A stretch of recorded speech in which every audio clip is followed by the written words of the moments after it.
말씀입니다. 벌써 이제 사순절이 시작되었습니다. 오늘 말씀은 하나님께서 모세에게 하신 말씀입니다. 출애굽한 이스라엘 민족이 가야 할 땅을 가리켜서 하나님은 아름답고 젖과 꿀이 흐르는 땅이라고 말씀하십니다. 하나님께서 우리를 항상 인도하실 때는 우리가 잘 아는 것처럼 더 좋은 것을 예비하시고 더 좋은 곳으로 인도하십니다. 히브리서 11장 40절에 이는 하나님이 우리를 위하여 더 좋은 것을 예비하셨음즉 더 좋은 것을 주시기를 기뻐하십니다. 우리가 잘 아는 말씀 마태복음 7장 11절에 너희가 악한 자라도 좋은 곳으로 자식에게 줄 줄 알거든 하물며 하늘에 계신 너희 아버지께서 구하는 자에게 좋은 곳으로 주시지 않겠느냐 라고 말씀하십니다. 하나님께서는 우리를 너무나 사랑하시기 때문에 우리의 아버지시기 때문에 우리들에게 더 좋은 것을 주시기를 기뻐하시고 원하십니다. 그렇다면 하나님께서 인도하실 가나안 땅은 과연 어떤 땅이길래 아름다운 땅, 젖과 꿀이 흐르는 땅이라고 하실까? 출애굽 역사에 위대하게 쓰임받았던 모세는 하나님께서 인도하실 가나안 땅을 이스라엘 민족이 살고 있는 애굽의 고센 땅과 비교하여 이렇게 설명했습니다. 신명기 11장 9절에 또 여호와께서 너희의 조상들에게 맹세하여 그들과 그들의 후손에게 주리라고 하신 땅 곧 젖과 꿀이 흐르는 땅에서 너희의 날이 장구하리라. 내가 들어가 차지하려 하는 땅은 내가 나온 애굽 땅과 같이 아니하니 거기에서는 너희가 파종한 후에 발로 물대기를 채소밭의 대과 같이 하였거니와 너희가 건너가서 차지할 땅은 산과 꿀자리가 있어서 하늘에서 내리는 비를 흡수하는 땅이요 내 하나님 여호와께서 돌봐주시는 땅이라. 연초부터 연말까지 내 하나님 여호와의 눈이 항상 그 위에 있느니라. 이스라엘 민족이 살고 있는 애굽의 고센 땅과 가나안 땅을 비교하여 설명하고 있습니다. 고센 땅은 애굽의 나일강 삼각주 남동 지역에 있는 땅이죠. 목축이 알맞는 아주 기름진 땅입니다. 나일강은 1년 내내 수량이 풍부합니다. 그래서 파종한 후에는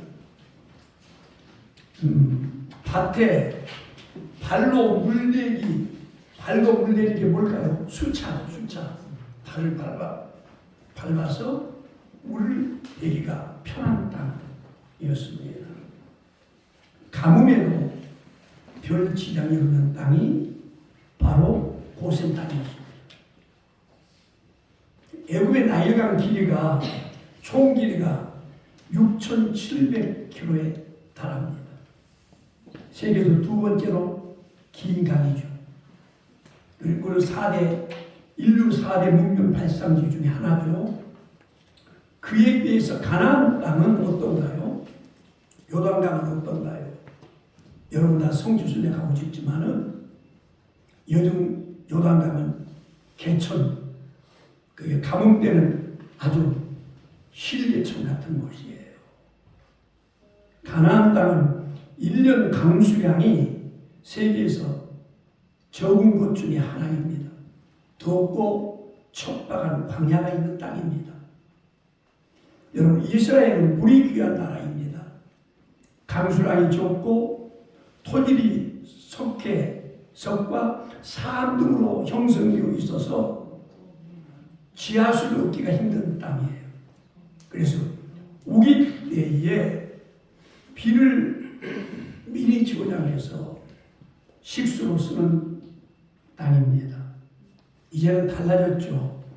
우리가 지금 성주순례 가는 그 땅은 갈릴리 호수에서 수로를 끌어와가지고 키부츠, 그 다음에 각 도시에 수로를 연결해가지고 지금 농사를 짓고 하기 때문에 이제 옛날과 좀 다릅니다.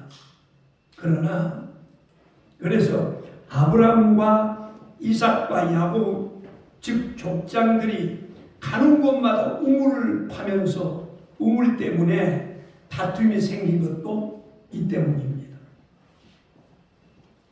이스라엘은 여름에는 비가 거의 내리지 않는 건기가 지속되는 땅입니다.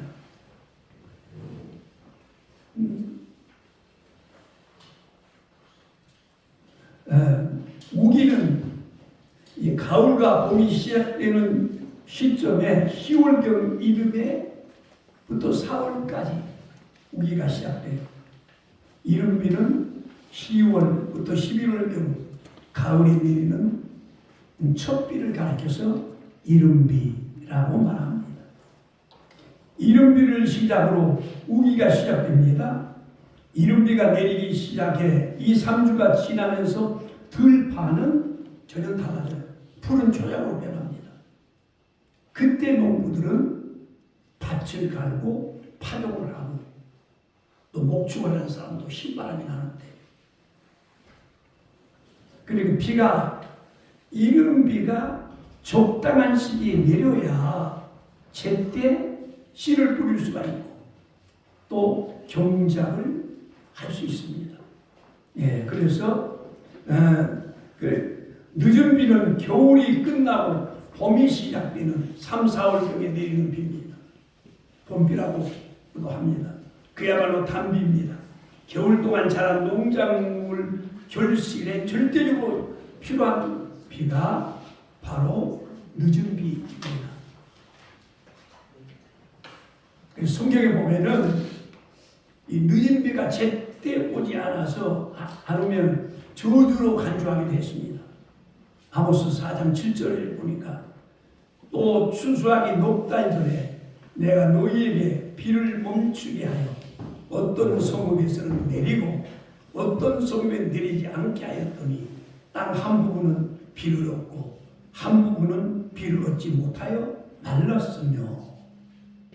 그러니까 이스라엘은 이 이른 비와 늦은 비가 적당히 내려줘야만 농사를 짓고 목축을 할 수 있는 땅입니다. 그래서 그것을 하나님의 축복이라고 신명기 11장 13절부터 15절에 보니까 내가 오늘 너희에게 명하는 내 명령을 너희가 만일 청종하고 너희의 하나님 여호와를 사랑하여 마음을 다하고 뜻을 다하여 섬기면 여호와께서 너희의 땅에 이른 비 늦은 비를 적당한 때에 내리시리니 너희가 곡식과 포도주와 기름을 얻을 것이요 또 가축을 위하여 들에 풀이 나게 하리니 내가 먹고 배부를 것이다.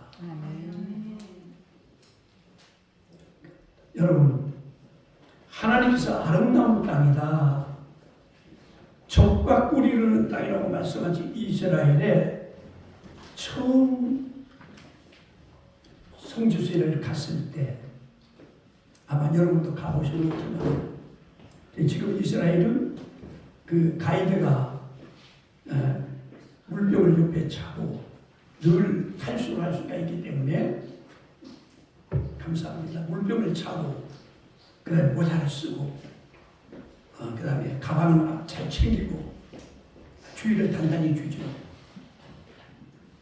근데 처음에 갔을 때 예수님이 그곳에서 오셨고 예수님이 사역했던 장소라는 기대감 때문에 처음에 아름다워 보이는 거예요. 처음에 좋아 보이고 굉장히 좋은데 지금 갈릴리 이스라엘은 이 석유관보다도요 수로 물을 끌어오는 그 수로를 더 깊게 팝니다. 동격에도 끊기지 않도록 갈릴리 물을 끌어다가 농사를 지어요. 그렇기 때문에 일조량이 많기 때문에 키부츠에서 생산한 올리브 또 그 다음에 이런 과일이 굉장히 맛있어요. 최상품입니다.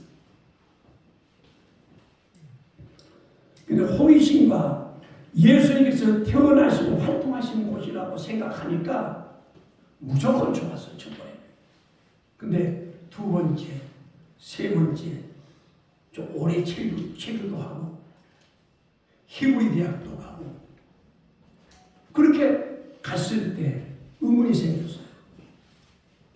하나님께서 이 땅을 아름다운 땅, 적과 흐르는 땅이라고 하셨을까?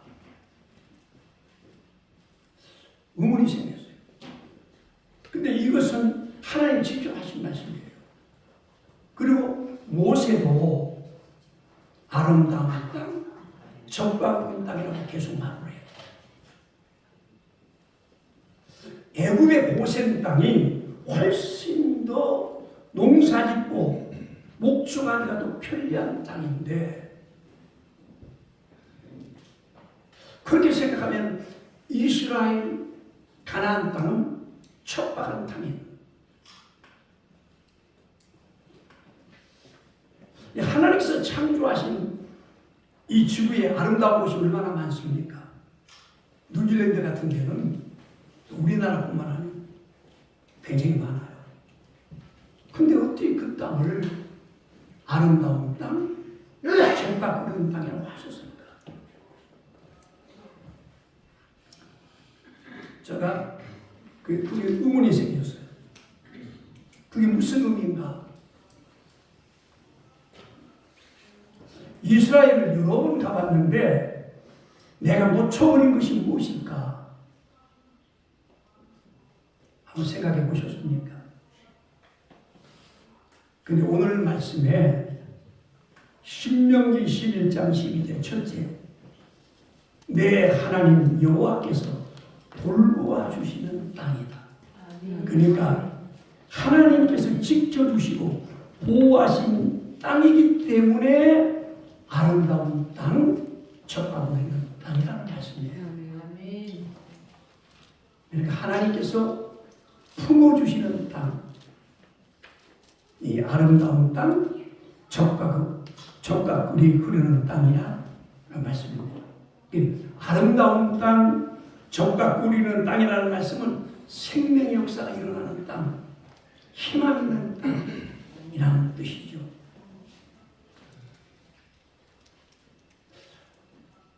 그것은 하나님께서 아름다운 분이기 때문에 그렇습니다. 다윗의 고백을 우리가 들어봅시다.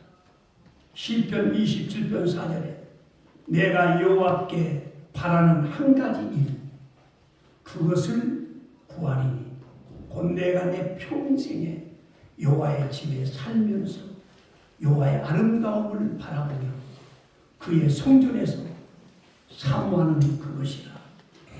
여러분이 목회자가 해야 할 노래죠. 목회자가 해야 할 노래죠. 내가 여호와께 바라는 한 가지 일이 있습니다. 내가 그것을 구합니다. 내가 평생에 여호와의 집에 살면서 우리의 특권이죠. 목회자의 특권. 평생에 여호와의 집에 살면서 여호와의 아름다움을 내가 바라보고 여기서 다윗은 하나님을 아름답다고 말씀한 거예요. 아름다운 하나님. 너무너무 아름다운 하나님. 네. 신명기 신명기 말씀에도 신명기 35장 3절에 여호와를 찬송하라. 여호와는 선하시며 그의 이름이 아름다우니 그의 이름을 찬양하라. 여러분, 하나님은 아름다우십니다. 지극히 아름다우십니다. 하나님.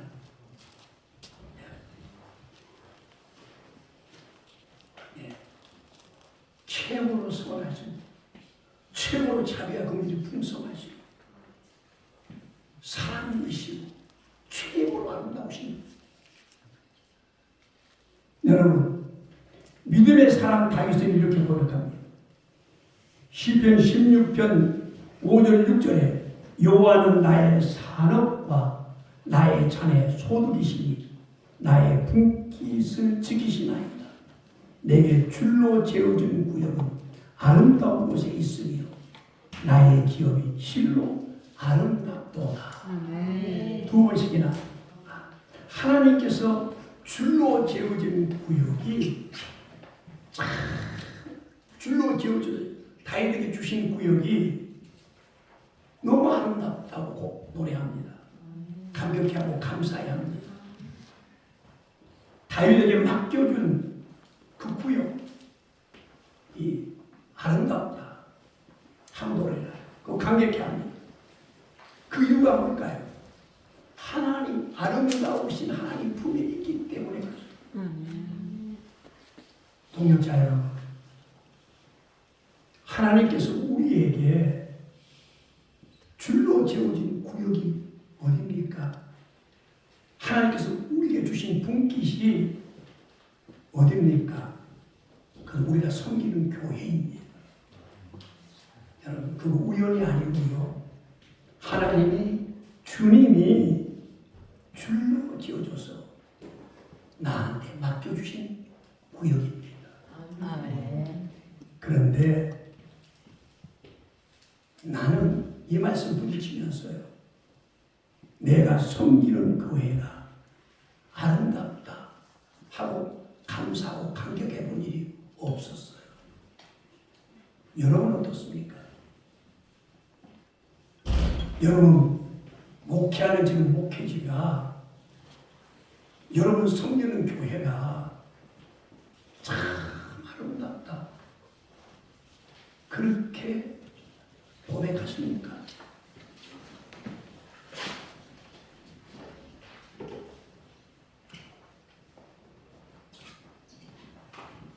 이거 굉장히 중요한 질문이에요. 자기한테 줄로 지어진, 하나님이 지어진 그 목양지가 될 수 없지 않게 되고 남의 것만 자꾸 보이고, 그리고 잘못 내가 더 좋은 곳으로 가야 되는데 이건 내게 아닌 것 같은데 하면서 목회하지 않습니까? 여기에 목회의 성패가 판가름 납니다.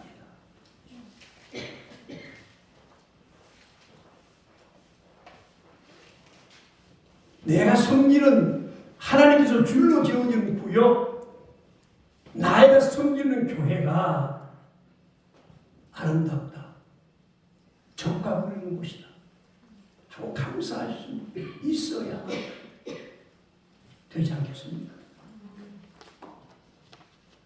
이것은 굉장히 중요한 질문이에요. 남의 구역과 비교하면서 불평하고, 그 다음에 낙심하고 시큰둥하고 열심히 없고, 주님 앞에 가서 어떻게 하냐고요. 네. 목회는 적당히 하는 게 아니거든요.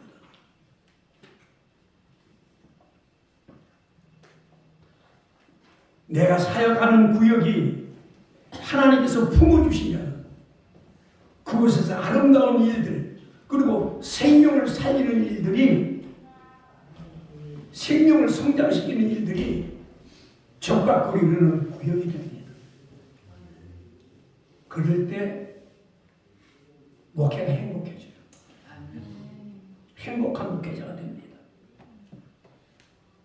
두 번째, 신명기 11장 12절에 연초부터 연말까지 내 하나님 여호와의 눈이 항상 구에 있는 땅. 하나님께서 1년 내내 항상 불꽃 같은 눈길로 지켜보시는 땅이 아름다운 땅, 적과 구르는 땅입니다. 성경은 우리들에게 이렇게 말씀하십니다. 역대하 16장 9절에 여호와의 눈은 온 땅을 두루 감찰하사 전심으로 자기에게 향하는 자들을 위하여 능력을 베푸시나니. 온 땅을 두루 감찰하시는 하나님께서 1년 내내 항상 사랑의 눈길을 떼지 않으시고 지켜보시는 땅이 어떤 땅인가? 오늘 말씀은 전심으로 하나님께 향하는 자들이 있는 땅에 하나님께서 사랑의 눈동자를 떼지 않고 지켜보신다고 말씀하세요. 여기서 전심으로 하나님을 향하는 사람이 어떤 사람일까요? 쉽게 여러 가지 설명할 수가 있는데 한말로 설명하자면 하나님을 사랑하는 사람이에요. 사랑은 시선과 관심입니다.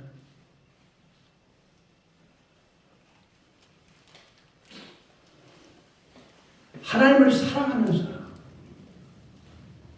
그런 사람을 하나님께서는 사랑의 눈길로 1년 내내 지켜보시고 사랑하십니다. 아멘. 하나님께서 한시도 눈길을 떼지 않겠다고 하십니다. 그래서 예수님께서 뭐라고 말씀하는 거니? 요한복음 15장 9절에 아버지께서 나를 사랑하신 것 같이 나도 너희를 사랑하였으니 나의 사랑 안에 거하라. 계속 나의 사랑 안에 거하라. 사랑은 마음이 높아지면서 깨지죠. 전심으로 그를 향하는 게 사랑이에요. 우리가 하나님을 사랑하고 예수님을 사랑하는 사랑 안에 거하면은 주님께서 1년 내내 항상 눈길을 떼지 않으시고 지켜보신다. 그럴 때 요한복음 15장 7절에 너희가 내 안에 거하고 내 말이 너 안에 거하면 무엇인지 원하는 대로 구하라. 그래야만 이루리라 하고 말씀합니다. 참으로 놀라운 은혜의 축복입니다.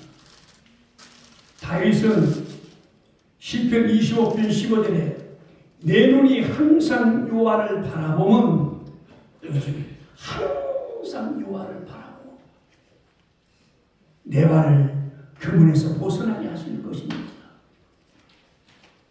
그러니까 다윗은 항상 바라보는 그 사랑이 하나님 사랑의 그 시선이 거기 집중되어 있습니다. 아멘. 여러분 학교 운동장에서 수천 명이 쏟아져 나오잖아요. 그래도 부모는요 저희는 자기 세계를 딱 그렇습니다. 왜 그러죠? 그 시선이에요. 사랑의 힘입니다. 하나님께서 가나안 땅으로 이스라엘 백성을 인도하신 것은 항상 하나님을 바라보고 사는 훈련을 시키기 위해서. 그 땅이 아름다운 땅, 적과 그런 땅이 여러분 무슨 자연적인 조건을 가지고 하나님 그렇게 말씀하신 게 아니라는 걸 알 수가 있습니다. 그리고 우리가 늘 우리 성도들한테 주장하는 게 히브리서 12장 2절에 믿음의 주요 또 온전케 하시는 인 예수를 바라보자. 우리가 더군다나 목회자가 시선을 세상에 빼앗기면 우리는 흔들리고 무력해집니다. 중요한 게 부분이 주님을 향한 사랑이 첫사랑의 시거예요. 자꾸 세상에 관심을 두고요. 세상을 바라보는 시선이 많으면 많을수록 주님에 대한 사랑이 식어집니다.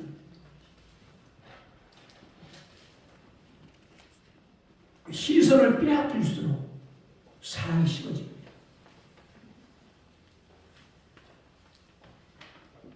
여러분, 목회는 사랑 없이는 불가능합니다.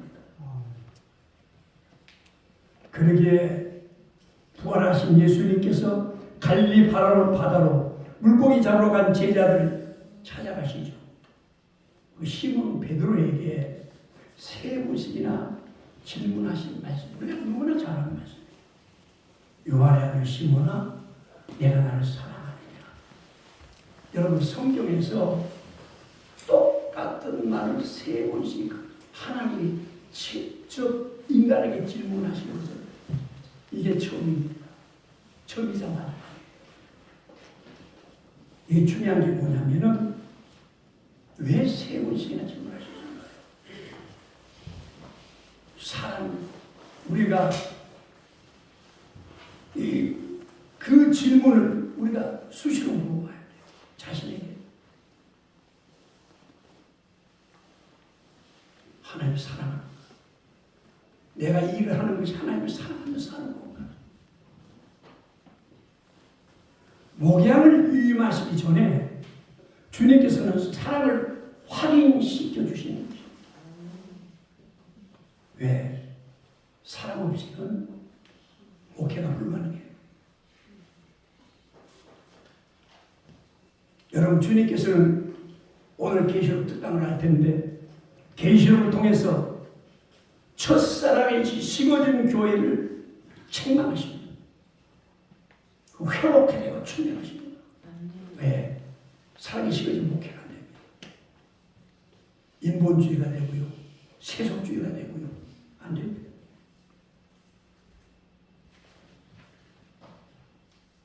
말씀을 마치려고 하는데요.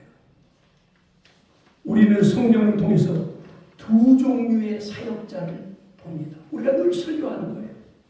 첫 번에 여러분 봅시다. 첫 민수기 14장 7절에 이스라엘 자손이 온 회중에게 말하여 이르되 자손의 온 회중이 우리가 두루 다니는 정탐한 땅은 심히 아름다운 땅이다. 여러분, 심히 아름다운 땅이다. 이게 누구의 말이죠? 여호수아와 갈렙의 외침이에요. 아름답다. 그런데 열매의 주도자는 그 땅은 거주민을 삼키는 땅이다. 이 말이 무슨 땅이죠? 안 되는 땅이다. 망하는 땅이다. 별별 없는 땅이다. 그 얘기 아니에요. 이 두 종류. 예, 여기에 똑같은 땅을 정탐했는데 여호수아와 갈렙은 그 땅은 심히 아름다운 땅이다. 그 열매는 안 되는 땅이다. 무슨 차이입니까? 우리가 믿음의 차이라고 그러죠? 그렇습니다. 믿음의 차이자 사랑의 차이입니다. 여호수아가 갈렙은 하나님을 사랑했습니다. 여러분, 하나님을 사랑하는 사람은 아름답게 보여요. 옛날에 마누라를 사랑하면 처갓집 말뚝도 아름답게 보인다고 하잖아요. 하나님을 사랑하기 때문에 다 아름다운 거예요. 하나님을 사랑하기 때문에 나한테 줄로 재워진 구역이 내 목회가 비록 지하교회에서 하고 있지만은 아름다운 거예요. 아름다운 거예요. 여러분, 믿음의 차이란 결국 사랑의 차이와 같습니다. 우리가 목회하는 목회지가 아름다운 땅, 젖과 흐르는 땅이 되어야만 생명의 역사가, 구원의 역사가, 부흥의 역사가 일어납니다. 이게 무슨 차이일까요? 하나님을 사랑하는 차이입니다. 동역자 여러분, 오늘 귀한 시간 내주셨습니다. 여러분이 우리가 섬기는 목회지가 적각거리는 땅, 아름다운 땅이 되시기를 주의 이름으로 축복합니다.